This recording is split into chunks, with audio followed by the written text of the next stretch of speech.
ভারত বাংলাদেশ সহ দক্ষিণ এশিয়ার রাষ্ট্রনেতা যারা আছেন তাদেরকে বলবো, দক্ষিণ এশিয়ার আকাশে দুর্যোগের ঘনঘটা।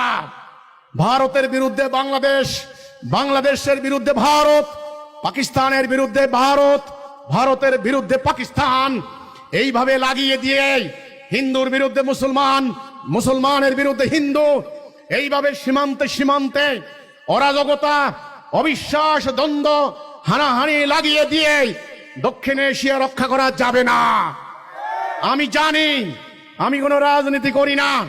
ভারত, বাংলাদেশ, পাকিস্তান, এই অত্র অঞ্চল, মিয়ানমার, ভুটান, শ্রীলঙ্কা, এখানে আমাদের নদীগুলি একসাথে, সমুদ্রের রাস্তাগুলি কাছাকাছি একসাথে, আমাদের স্থলবন্দরগুলি একসাথে, আমাদের এই অত্র অঞ্চলের মানুষের ভাষা, খাদ্যাভ্যাস, ধর্ম বিশ্বাস কাছাকাছি।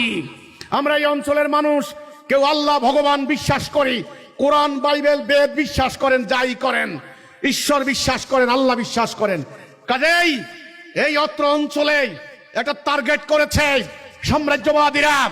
এখানে তারা বোমা ফেলতে চায়, তারা এটাকে দখল করতে চায়। আজকে এই চীন